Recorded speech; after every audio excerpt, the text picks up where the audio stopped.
Ancient Rome.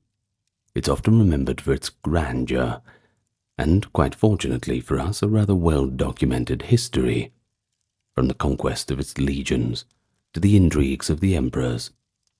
Yet for all that the Romans recorded on their monuments and scrolls, that era still has many unsolved mysteries. These are puzzles that tantalize both the historian and casual observer alike. Just among a few of them, we have questions like, who or what really caused the Great Fire? How could one of Rome's legendary founding figures vanish without a trace? How does an entire legion simply disappear? And where are the tombs of the famous figures who defied Rome? And what secrets are buried with them? Such questions remind us that even in an empire of great record keepers, some truth simply slips through the cracks of time. And so today, we're going to look at a few of the mysteries of ancient Rome, and with the evidence that we have, we're going to try and shed some light on them. Of course, we will take a look at some of the more fringe theories too, but all within a historical context. And so, with that being said, and before we begin, allow me to welcome you to the channel. If you are a newcomer here, I invite you to hit the subscribe button if you feel inclined. And before we move on, a like and comment down there always greases the wheels of the algorithm and helps push out the video, and then more people can enjoy it. And speaking of enjoying it, you can enjoy it completely uninterrupted. Same with all the other videos on this channel, and that's because there's no ads throughout the length of it. This is made possible because we are sustained by the supporters on Patreon, YouTube, donations on YouTube Super Thanks, and the PayPal link for direct donations, and also by the merch store. And of course, your word of mouth, sharing the channel around, is worth quite a lot to us. So thank you in advance. Now with that being said, let's go back and look at the mysteries of ancient Rome.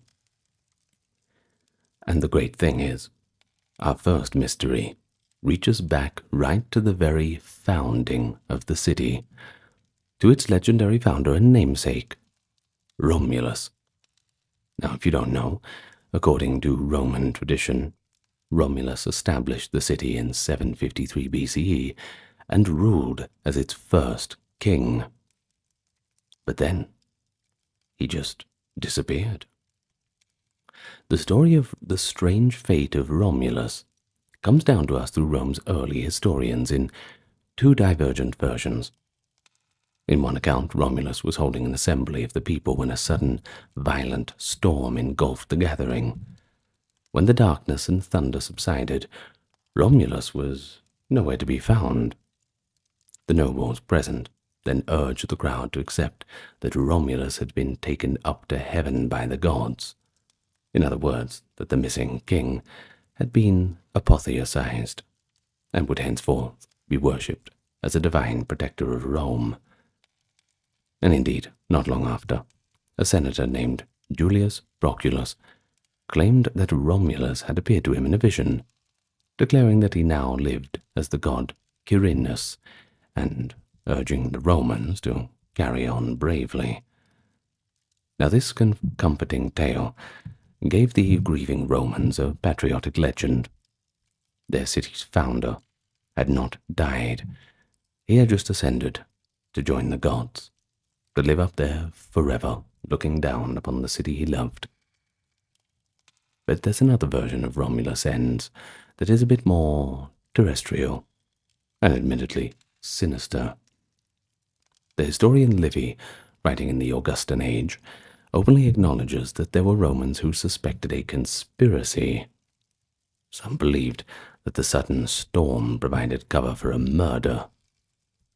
In this account, a group of discontented senators may have actually fallen upon Romulus during the chaos, killed him, and torn him apart.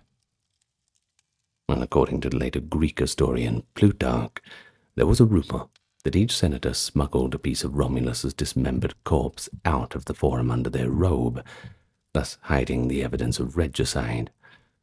Although, well, one surface-level observation is, you would hope they weren't wearing their white togas. A little hard to smuggle a fresh, bleeding body underneath them out of the forum. But in any case, it's a ghastly image.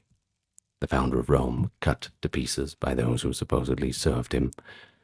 I suppose the beginning of the traditions of the Praetorian Guard, I suppose.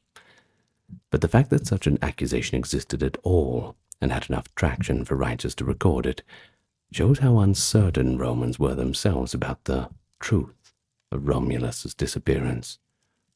Livy, in his History of Rome, admits that there is no generally accepted tradition about Romulus's death beyond the date on the calendar. Clearly, even in antiquity, people found the official tale of divine ascension a little bit too convenient. So what really happened to Romulus? Was his end a natural death, later cloaked in myth, a political assassination, or truly a miraculous disappearance? We have only later accounts, written centuries after the fact, that preserve the ambiguity rather than resolve it.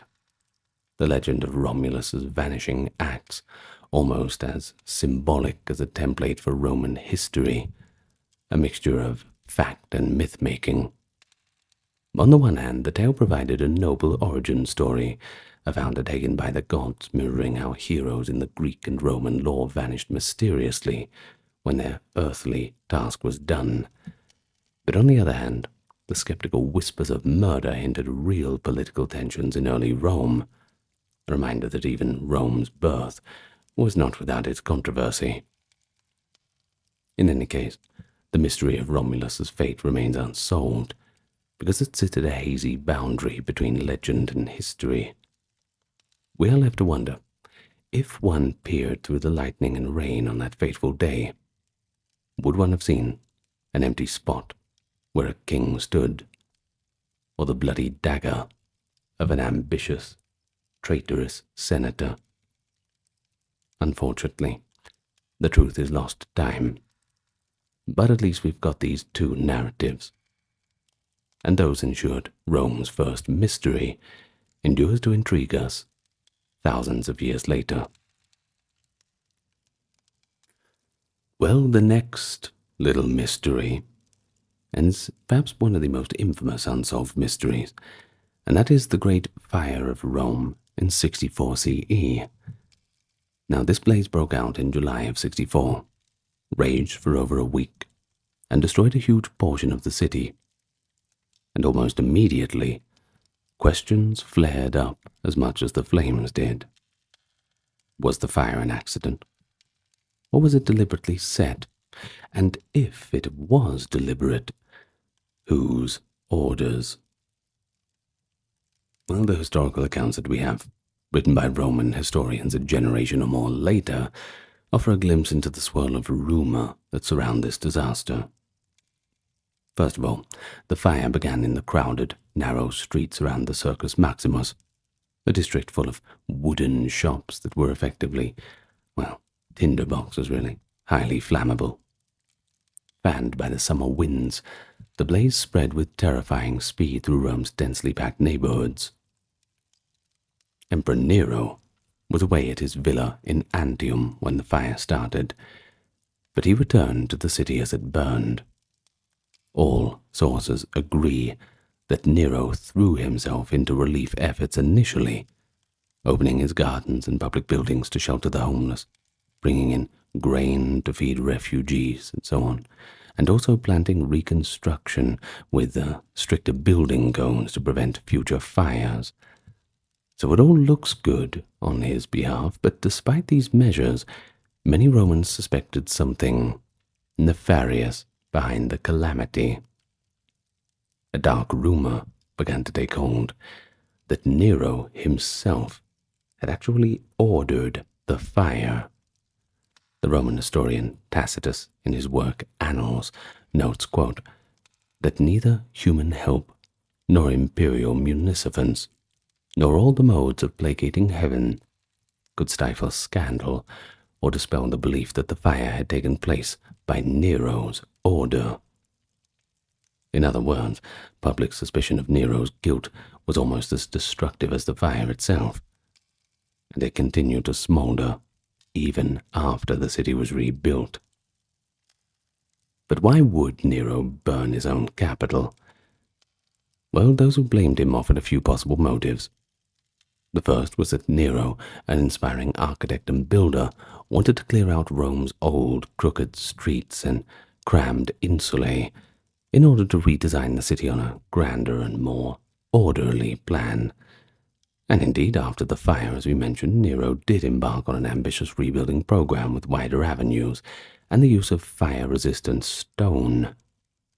But he also took for himself a large swath of cleared land in the center of Rome to build a sumptuous new palace, the Domus Aurea, Golden House.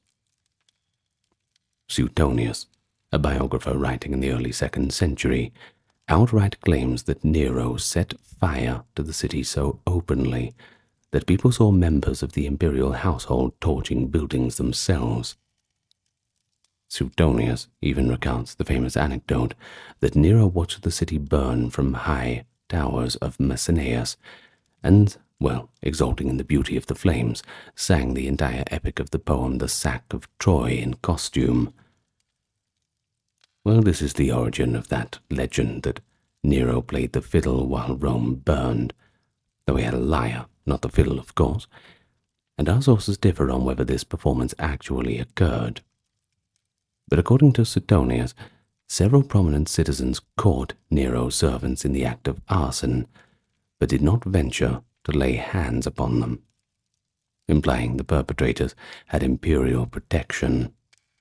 Now, this portrayal leaves very little doubt that, at least in Suetonius's view, that Nero was culpable, driven by aesthetic zeal or sheer perversity to destroy Rome and start anew. Tacitus, however, he's a little bit more cautious. Writing about 50 years after the fire, Tacitus relays the rumors, but he stops short of endorsing them fully. He acknowledges that people believe the fire was ordered by Nero, but he himself calls it uncertain whether accidental or caused by the emperor's malice, as each version has its sponsors. Direct quote from the text, that is. But Tacitus does report one critical detail. To squelch the widespread suspicion against him, Nero looked for scapegoats, and he targeted an obscure new religious sect, the Christians, and accused them of starting the fire. According to Tacitus, to scotch the rumor, Nero substituted as culprits those whom the crowd called Christians, and he punished them with the utmost refinements of cruelty. End quote. Thus began a brutal persecution. Christians were thrown to wild beasts or burned alive at night as human torches in Nero's gardens, punishments so grotesque that even Roman onlookers felt pity and sensed that it was an unjust sacrifice to the ferocity of a single man. Tacitus's inclusion of this episode implicitly shows Nero's desperation to divert blame. If the emperor truly had no hand in the fire, why would he need such barbaric theater to shift public opinion? It's a good question. But in any case, the Great Fire of Rome remains a mystery. Though modern historians do note that fires were common in ancient times with wooden construction, a blaze of that magnitude could well have just been, accidental, really. In fact, Nero actually lost a lot in the fire, including his own palace, the Domus Transitoria, before he built the new one. Contemporary accounts differ, too. Tacitus implies uncertainty.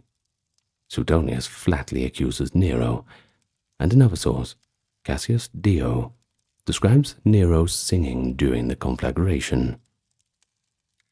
The truth might lie somewhere in between.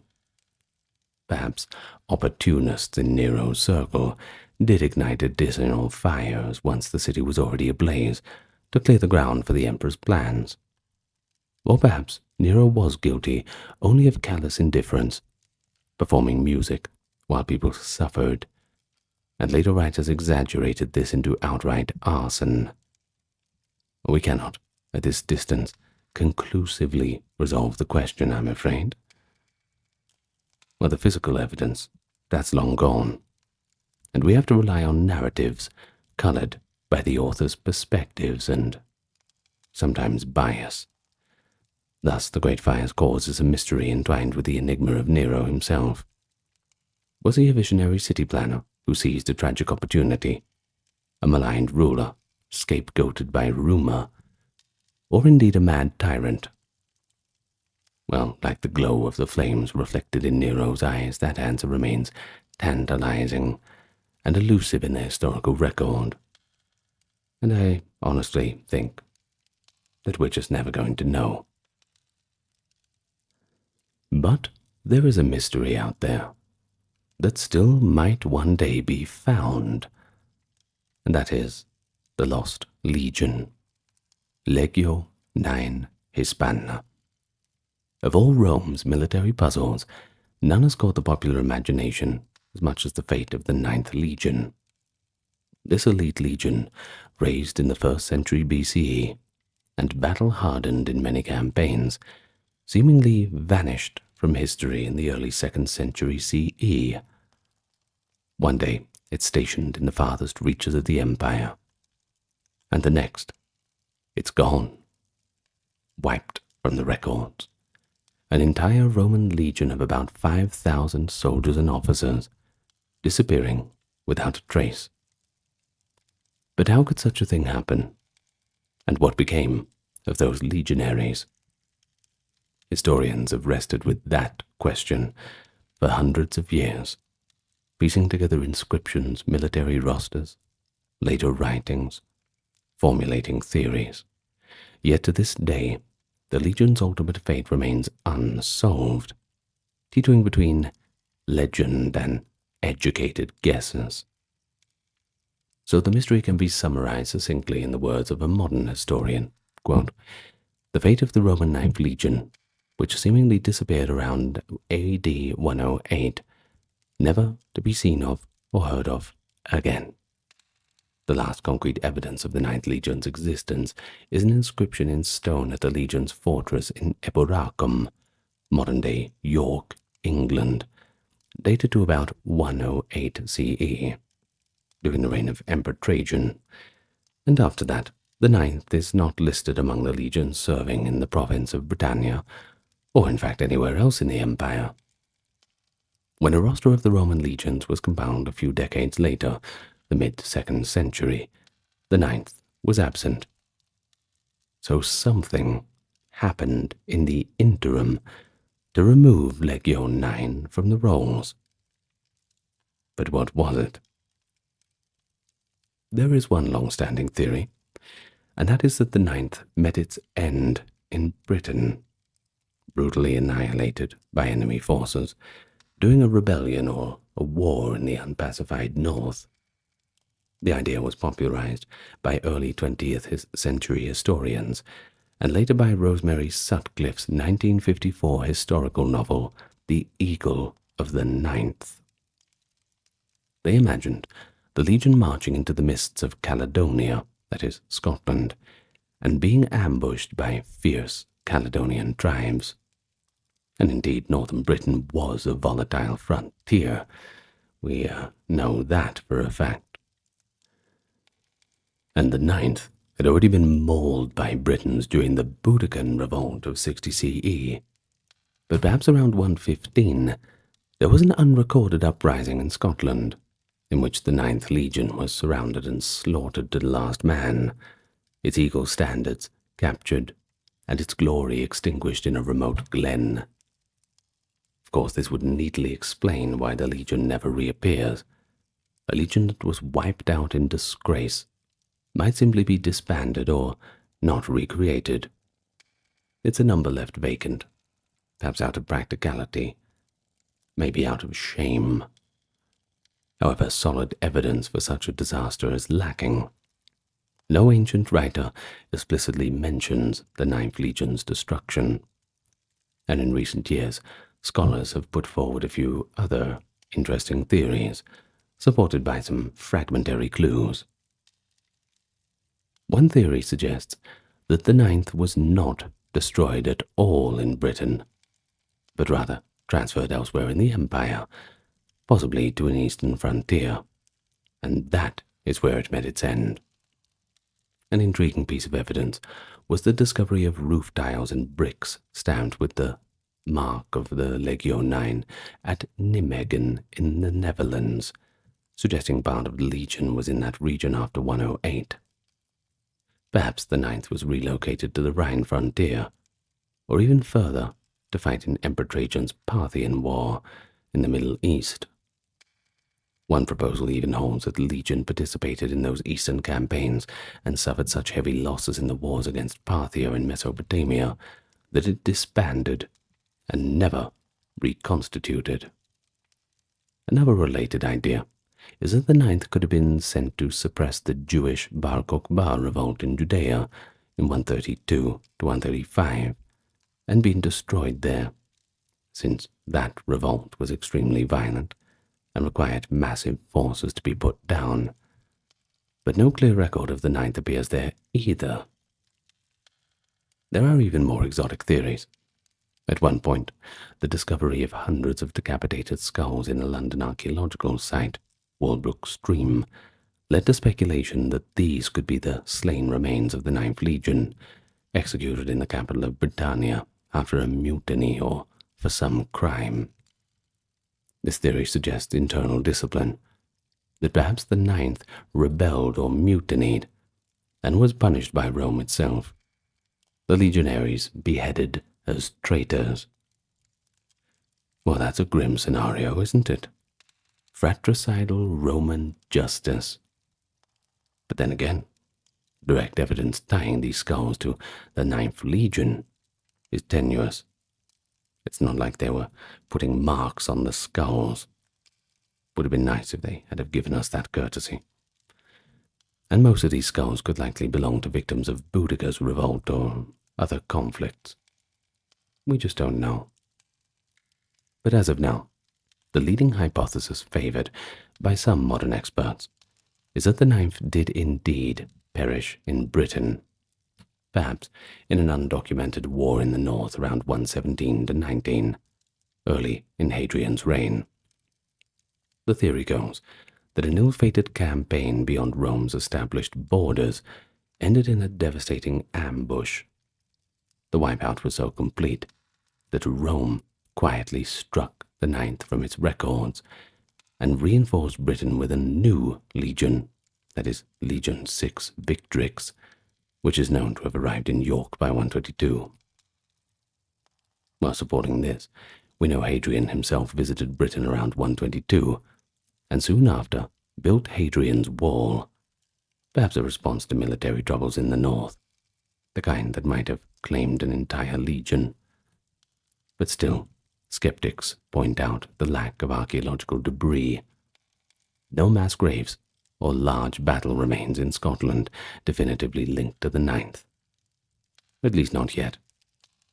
There is a bit of evidence for the Legion being out of Britain by 108 as well, such as those Nijmegen finds, implying that the Ninth may have left Britain rather than died there.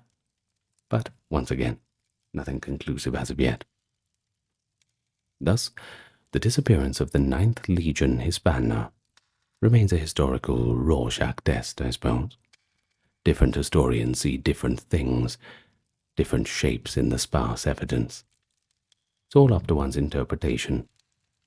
And of course, since we don't know yet, interpretations are certainly welcome. Maybe you have your own theory. I don't know. Was it a Caledonian massacre? Or was it an Eastern slaughter? A bureaucratic reshuffling, or even just a quiet disbandment due to disgrace? Well, every theory has its appeal, along with its problems.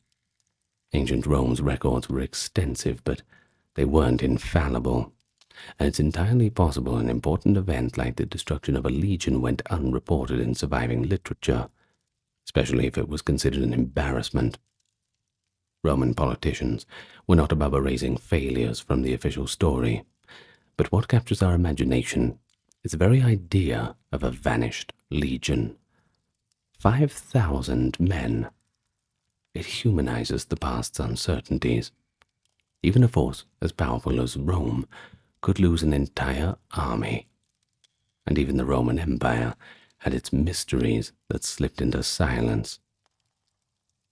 So until definitive evidence emerges, a decisive inscription, a mass grave with Ninth Legion equipment, or a newly found text, the ghost of the Ninth Legion will continue to march on into the realm of speculation, a haunting reminder of how much of history is still in the dark. Well, while the Ninth Legion story is rooted in conventional history, there is another mystery that pushes the boundaries of East-West contact. Could a lost band of Roman legionaries have journeyed all the way to ancient China? Now hold on, I know it sounds like fiction, but the theory has been seriously proposed and debated by scholars over the years. So let's have a look. It revolves around the aftermath of a disastrous Roman defeat and some tantalizing clues in Chinese chronicles that hint at encounters with strange foreign soldiers. Though it's unproven, the idea of Romans in China exemplifies how unsolved mysteries can arise when two distant worlds leave just a few puzzle pieces that might or might not fit together.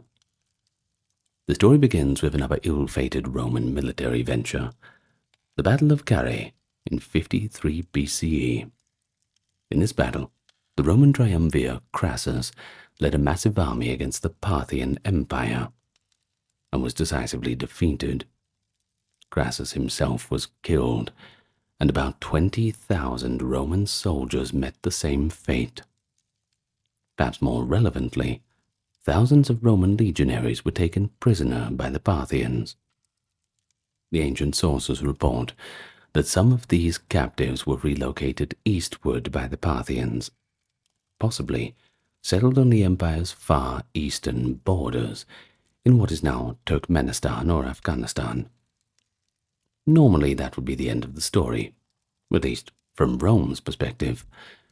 But fast forward about 17 years to around 36 BCE, Chinese historical texts describe a battle on China's western frontier in the province of what is now Uzbekistan or Kazakhstan, between the Chinese Han imperial forces and a nomadic group with a local ruler named the Zhezhi. In the account of this Battle of Zhezhi, the Chinese historian Ban Gu makes an intriguing observation. One contingent of the enemy forces fought in a fish-scale formation. Lines of soldiers interlocking shields in a tight grid, strikingly reminiscent of the Roman testudo or tortoise formation, where legionaries overlap their shields to form a protective shell. The Han Chinese had never before mentioned such a tactic used by nomads, and it's an odd detail, planting the seed of a theory. Could these fighters have been Roman mercenaries, perhaps remnants of Crassus's lost legions, now employed by a Central Asian warlord? In 1957, a sinologist named Homer Dubbs published a paper boldly suggesting exactly that. Dubbs proposed that some Roman prisoners of wars after years in Parthian hands eventually made their way further east, either escaping or being sold, and eventually they ended up on the fringes of China. According to this reconstruction, these Romans were men who astonished the Han Chinese with their disciplined fish-scale shield wall. And after Zhezhi's defeat, Dubbs speculated The Chinese captured these foreign soldiers and resettled them in a remote frontier town called Lijian, in what is now Gansu province of northwestern China. And here's another detail. Chinese records do note that after the battle a group of prisoners, it says of unclear origin, were resettled by the Han authorities in a place called Lijian. Tubbs goes further, noting that the very name Lijian in Chinese sounds like Li Jian, which was the Chinese term for Rome, or rather, for the far west, possibly derived from Alexandria or Romans as known through intermediaries. So could it be that Lijian was essentially Rome town, founded by these ex-legionnaires? The hypothesis is, well, it's a little far-fetched, but it certainly fires up the imagination. For decades, researchers and enthusiasts looked for evidence that Lijian's inhabitants might be of European descent. From unusual genetic traits among villagers, some had light hair or eyes, to archaeological remains that might hint at a Roman military presence, though none conclusively have.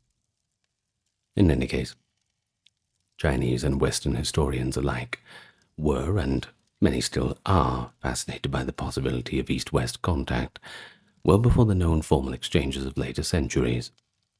The notion of Roman soldiers teaching the Han about tactics or blending into a Chinese community is an interesting one, symbolizing a kind of globalization of the ancient world. But what about the evidence? What supports or refutes this scenario? Well, on the supportive side, we have the curious Chinese description of the battle formation and the mention of resettled captives. We also know that the Parthians sometimes sold war captives as mercenaries, and Lijian's location is along the Silk Road, a plausible place where East and West could intersect. On the skeptical side, critics point out that fish-scale formation might have been a known tactic in Central Asia independently and not necessarily a Roman import. Also, DNA analysis of residents in the Lijian area conducted in recent years did not find clear evidence of European ancestry beyond the normal background levels that one might expect from Silk Road mixing. In fact, a 2020 study debunked the idea that Lijian villagers were particularly Roman in their genetics. They appeared essentially similar to other regional Chinese populations, indicating no significant input from Mediterranean gene pools. Furthermore, if a group of Romans had assimilated into Han society, one might expect a bit more fanfare or record of these exotic warriors in the Chinese annals, which are usually quite detailed. Apart from that one battle note, the Chinese sources don't trumpet the capture of remarkably different-looking soldiers. Thus, the Romans in China remains an enticing historical conjecture, rather than an established fact. But it does show how a mystery can be born at the intersection of two traditions. Roman history doesn't tell us what happened to all of Crassus's survivors, and Chinese history gives a tease that could, if one stretches hard enough, be interpreted as their reappearance. But between those two gaps, the imagination has a bit of room to wander. Some have gone so far as to call Lijian the possible site of a Roman descent community, building model Roman forts and promoting tourism on the legend. Others remain quite doubtful. But the academic consensus leans towards skepticism, viewing the tale as an interesting but unproven footnote. Even so, the episode has served as a useful purpose in scholarship. It reminds historians to look more closely at connections between East and West. We do know that Romans and Chinese were aware of each other by the first centuries, albeit through indirect contact. I have done a full video on that. If you are interested, you might want to look in the Chinese history playlist. But it is impossible that a few stray Romans found their way to the Han Empire. Well, not really impossible, just unconfirmed, I suppose. At least in the end, this mystery exemplifies how a lack of evidence in one story, the missing Parthian prisoners, can latch onto a snippet from another story, the Han battle record, and it just comes together to create a brand new legend. Until some decisive clue is unearthed, say Roman artifacts in a Chinese archaeological dig from the right time period, or a text explicitly naming those captives as men from Da Qin, the Chinese word for the Roman world, by the way, the Roman-China connection will remain speculative.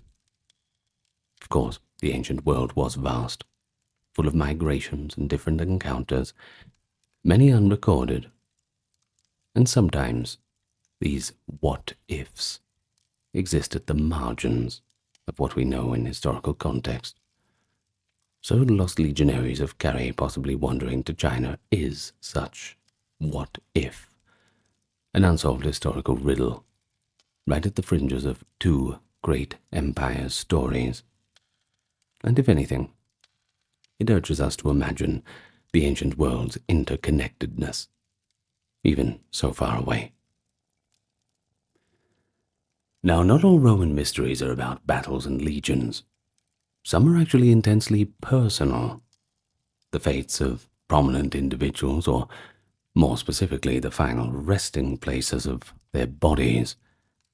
There's a few mysteries in that realm. Two of the most famous examples involve women who were formidable adversaries to Rome. First, we have Queen Cleopatra VII of Egypt and Queen Boudica of the Iceni in Britannia. Both women died in the shadow of Roman power, and in both cases, the location of their tombs has eluded discovery to this day. Add to them the curious case of Spartacus, the gladiator turned rebel, whose body disappeared on a battlefield. And we have a trio of unsolved puzzles concerning lost figures of the ancient world. A queen and a couple of rebels. Each story is different, though. One shrouded in royal secrecy, one in the aftermath of rebellion, another in the chaos of war. Yet all speak to something ephemeral of the nature of historical evidence. A famous figure can slip into oblivion when their mortal remains come into question. Now, Cleopatra, she needs very little introduction. The last active pharaoh of Egypt, lover of Julius Caesar, monkey branching over to Mark Antony, and a cunning stateswoman who tried to preserve Egypt's independence amid the rise of the eagle from Rome. After her defeat alongside Mark Antony by Octavian, that is the future Emperor Augustus, by the way, at the Battle of Actium and the subsequent capture of Alexandria in 30 BCE, Cleopatra chose to die rather than be paraded as a captive in Rome. According to the old sources, she took her own life, famously, though perhaps apocryphally, by the bite of an asp snake. The aftermath of her death is where the mystery begins. Plutarch recounts that Octavian, Augustus, after his victory, allowed Cleopatra to be buried with Mark Antony, her lover, in splendid and regal fashion. He gave orders about their bodies being placed together in her ancestral tomb. Suetonius, another historian, wrote similarly that Augustus, quote, allowed them both the honor of burial, and in the same tomb giving orders that the mausoleum which they had begun should be finished. These accounts make it clear that Cleopatra and Antony were interred in a mausoleum in Alexandria, and this was likely a fine tomb that Cleopatra had started building for herself very long before her death and the fall of her kingdom, which, well, she didn't see that coming. In any case, for the Romans of the time, this was the end of the story. Cleopatra was dead and buried, and Egypt was conquered. But it's not the end of the story for us. It is rather the beginning of a great archaeological mystery. Where is that tomb now? Over the centuries, the mausoleum's location has been lost. Alexandria itself suffered numerous natural disasters, earthquakes and tsunamis in late antiquity, and parts of the Ptolemaic royal quarter sank beneath the harbor. Despite extensive searches by archaeologists, including high-profile efforts in recent years in and around Alexandria, Cleopatra's tomb is yet to be found. It's not through lack of trying, of course. Every so often a headline emerges claiming the tomb's discovery is imminent, often focusing on a site called Taposiris Magna, which is outside of Alexandria, where an Egyptian Dominican team has been excavating tunnels and graves that might have links to the royal couple. Yet, to date, the pair remain undiscovered. If and when Cleopatra's tomb is found, it would be a find of astonishing historical importance, potentially yielding not just the Queen's mummy if it was preserved, but artifacts and writings from her reign. But until then, she rests as one of antiquity's most alluring phantoms. We know that she had a grand burial. We just don't know where it is. Moving from Egypt to Britain, we encounter Boudica, the warrior queen, who led one of the most violent uprisings against Roman rule. In 60 to 61 CE, Boudica spearheaded a coalition of Britannic tribes that nearly expelled the Romans from Britain completely. Her forces famously burned Roman Londinium and Camalodunum, and then moved on to Verulamium, Now that's London, Colchester, and St. Albans, respectively. She burned these three to the ground and slaughtered thousands of Roman colonists. Bad day to be a Roman, that's for sure. Eventually, the Roman governor Suetonius Paulus regrouped and defeated Boudica's host in a decisive battle. Location still uncertain, but somewhere along Watling Street in the English Midlands. Boudica's fate after a defeat is recorded, but is not consistent. Here we have two classical sources, giving different endings. Tacitus, the Roman historian, who chronicled the revolt in his Annals, states succinctly that Boudica ended her days by poison. In other words, facing capture, she took matters into her own hands, a detail that would align with the brave and defiant image that she has began to embody. Well, Tacitus does not elaborate further on her burial, but Cassius Dio, writing quite a bit later, offers a variant. He says that Boudica fell ill shortly after the battle, possibly from shock or stress, and that she was then given a lavish burial by her people. Well, despite the difference, both accounts agree that Boudica died at the end of the rebellion, by one way or another. But the mystery is then, where is Boudica laid to rest? If Dio's account of a costly burial is true, well, there might be a significant tomb or a burial mound somewhere out there in the British countryside holding the remains of the fearsome rebel queen. But no such grave has ever been identified. Over the years, various tales and theories have sprung up. One popular legend claims that Boudica's burial place is under platform 9 or 10 of London's King Cross railway station of all places.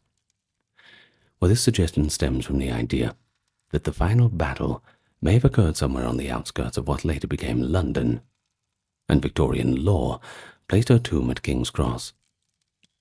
However, there is zero archaeological evidence to support that story, but it does persist as a charming bit of folklore. In truth, we simply don't know where Boudicca's buried. It could be a mound lost among many others, or perhaps the Romans, enraged by the uprising, quietly disposed of her body and suppressed any monument to her. Tacitus also implies a mass execution of the defeated, and indeed Roman reprisals were brutal across Britain after the war, setting an example, I suppose. Still, the notion of finding Boudicca's grave is quite a captivating one. Imagining the discovery of the remains of a woman who dared to take on Rome, akin to finding the grave of, say, I don't know, King Arthur or something, or some other semi-legendary hero. It's quite tantalizing. But until some lucky archaeologist unearths a cache of first-century artifacts inscribed with clues, Boudicca's final resting place remains just one more unsolved piece of the puzzle. Now lastly, consider Spartacus, the gladiator who led a massive slave rebellion against Rome in 73 to 71 BCE. Now, unlike Cleopatra and Boudica, Spartacus was not royalty. He was rather a slave turned rebel leader, and the Romans certainly never honored him with a tomb. But the mystery surrounding Spartacus is of a different nature. You see, his body was never found on the battlefield. After 2 years of astonishing successes against Roman armies, Spartacus's slave army was finally cornered and defeated in southern Italy by the legions of Crassus. In the final battle, Spartacus is said to have fought bravely, sustaining a wound to his thigh, and he ultimately fell in the thick of combat. The Roman historians Appian and Plutarch both note that despite an extensive search among the tens of thousands slain, the victors never found the corpse of Spartacus. It was as if the earth itself swallowed him up amid the carnage. Well, of course, Spartacus surely did die in that battle. Had he escaped, Rome would have been hunting for him. Most likely his body was just one of the many mutilated in the fray, indistinguishable in death from his comrades. Yet the absence of a known grave for Spartacus adds a final touch of legend to the story. The man who nearly shook the Republic to its knees leaves no physical trace. The only memory of his rebellion was written in the old annals. Roman authorities crucified 6,000 captured rebels along the Appian Way as a grim warning after the war. But Spartacus himself was not among those identified. In a way, this denied Rome the satisfaction of putting his head on a pike, or otherwise making a spectacle of his demise. But it also means that, like our other cases, Spartacus inhabits a realm of conjecture at life's end, a legacy that looms large, though his bones lie in an unknown Italian field, mixing with the thousands of nameless others. Now there is a theme that unites Cleopatra, Boudica, and Spartacus, and that's how the physical evidence of their endings went missing.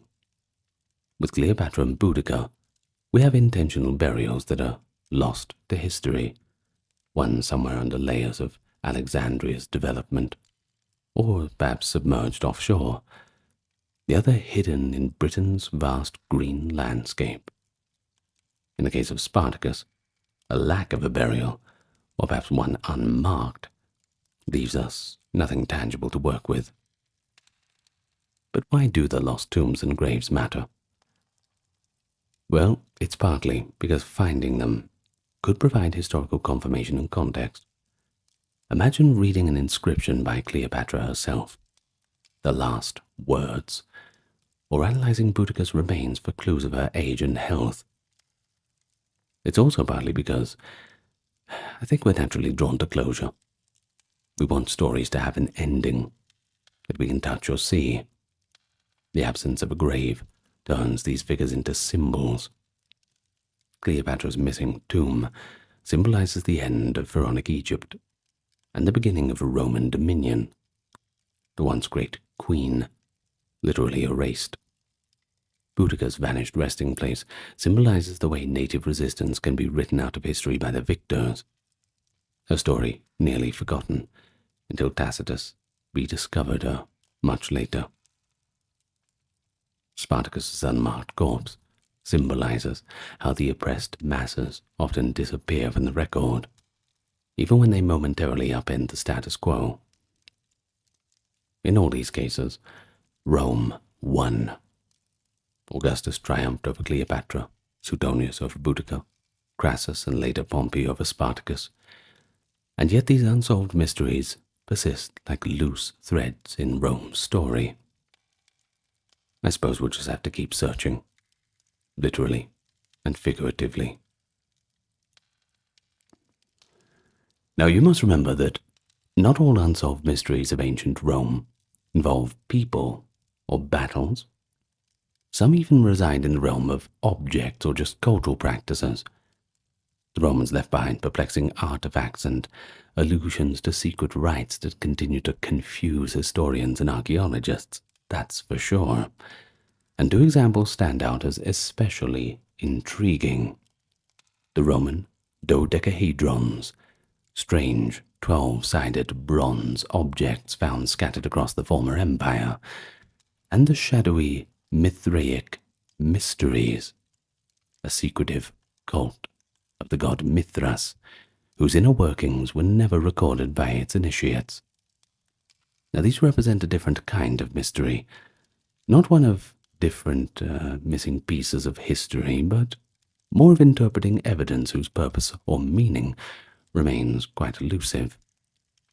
They've left us a few physical clues, but not a solid explanation. Now, across various parts of northern Europe, Gaul, Germania, Britain, archaeologists have unearthed over 100 small hollow objects cast in bronze, dating roughly from the 2nd to the 4th century CE. They are the dodecahedrons, geometric solids with 12 flat faces. Each face is a pentagon with a circular hole in the middle, and usually little knobs or bosses at the vertices. These objects range in size too. Some are as small as a golf ball, others as large as a grapefruit. But what's bewildering is that no ancient writer mentions them at all. We have these artifacts in hand, many in excellent condition, yet not a single classical text describes or even alludes to a 12-holed bronze gadget. So without written guidance, we're left guessing of the function of these dodecahedrons. And yes, they have, spawning a veritable cottage industry of hypotheses over the years. Were they candlesticks? The holes, good old candles, maybe? Fishing net weights, surveying instruments, gauge tools for determining the optimal sowing date for winter grain? Or were they perhaps used in a child's game as a fancy dice or for holders of flowers? The possibilities really are endless. Yet most of these practical theories run into a bit of a problem. For instance, if they were candle holders or lampstands, why were they not mentioned in any inventory or depicted in any Roman art? And why did they vary so much in size? If they were measurement devices, say to calibrate water pipes or army standard measures, why are they found only in certain areas, and none in Italy proper, interestingly, and not standardized in shape? Not to mention, many show no significant wear that one would expect from utilitarian use. There is one leading hypothesis that leans toward a ritual or religious purpose. Perhaps the dodecahedrons were sacred objects used in mystery cults or magic. Their very inscrutability might indicate they weren't for everyday use, but for special and secret occasions. Some have been found at the Gallo-Roman temple sites, leading to credence of a religious function. The fact they don't appear in text could mean they were associated with localized cult practices that weren't widely advertised, or were kept deliberately esoteric. A clue supporting this: the Gallo-Roman Museum in Belgium once hypothesized that dodecahedrons might have been used in magical rituals, maybe as holders for threads or divination devices. The timing of their disappearance is also notable. Most dodecahedrons date to the late Empire.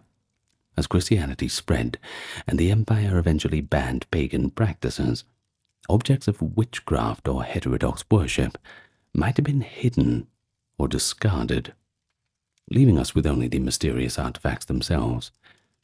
I suppose it's also conceivable the secret of the dodecahedron died with the last Roman who used one. Until someone finds a dodecahedron with an explanatory inscription, which is probably wishful thinking, I must admit, well, there's very little we can know, and the object will just continue to vex the curious researcher. Well, the Romans, structured as they were, still had room for enigma in their material culture. The existence of one of archaeology's great enigmas, as one researcher put it, shows how an artifact can survive intact while its story gets lost. Well, equally elusive are certain religious practices, like what we mentioned, the cult of Mithras.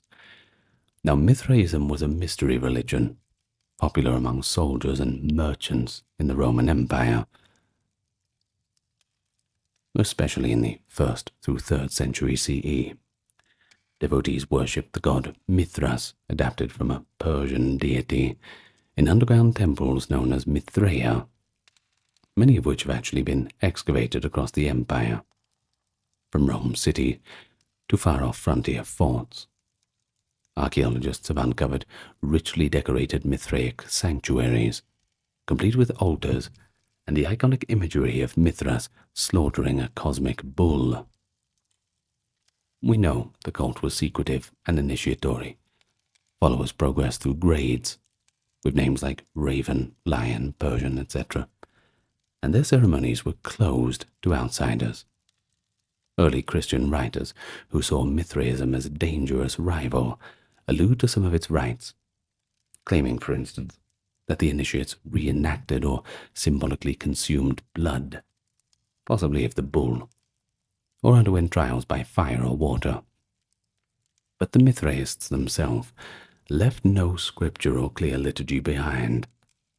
Their teachings and rituals were sworn to secrecy, and they died out without a written trace when the cult was suppressed in the late 4th century.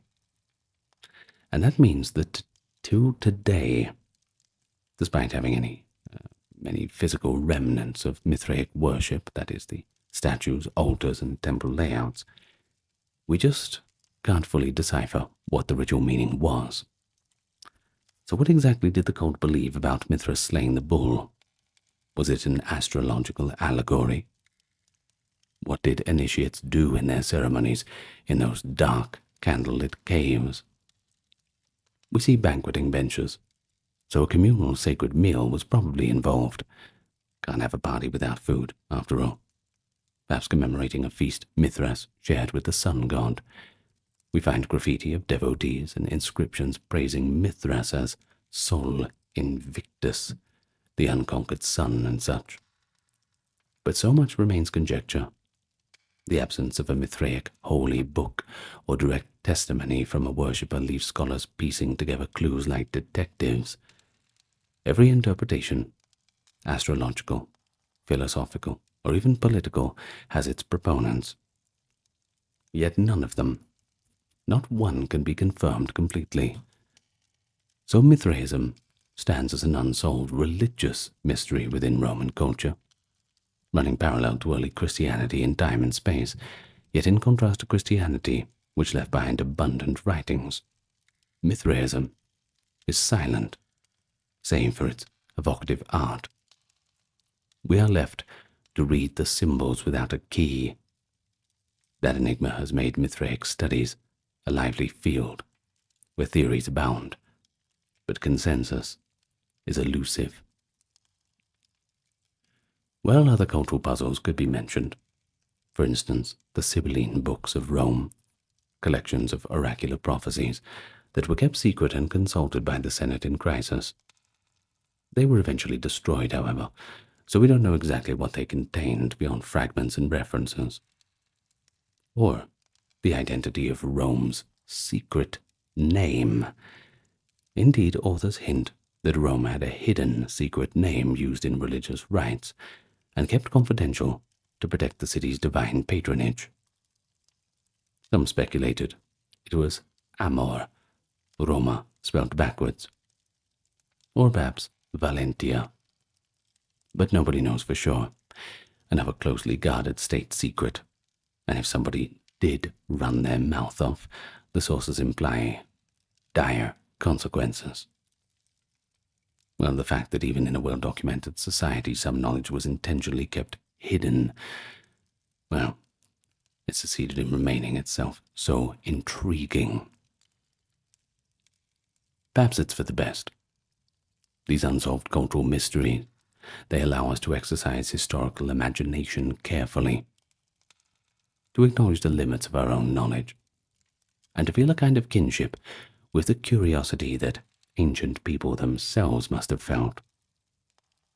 One can imagine a Roman child picking up a strange dodecahedron and asking a parent what it's for, perhaps even then getting a speculative answer, unless the parent was an initiate in the know.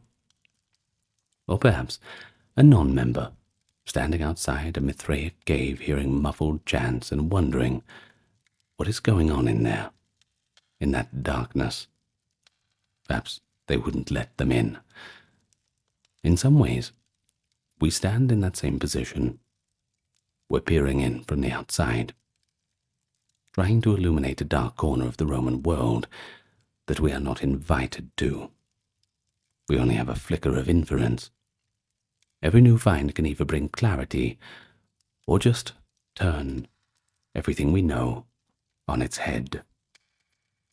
The hunt for answers continues, but so does the appreciation of the unknown as an integral part of studying antiquity.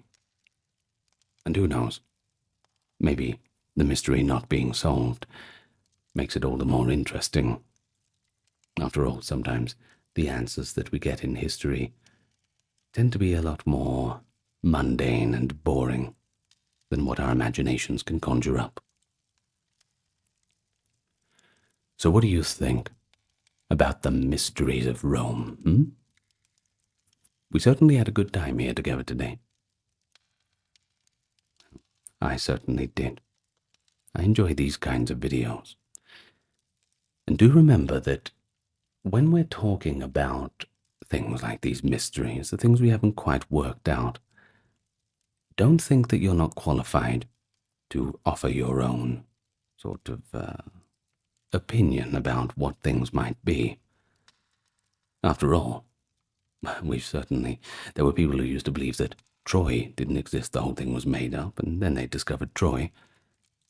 There were all sorts of things that were set in stone until some new discovery was made, and then once more, like I said, things get completely turned upside down. Archaeology is always moving history along. Who knows what we'll find next? Anyway, I'll leave you with that thought. I'd like to thank the top-tier patrons of the channel, keeping all this ad-free for you.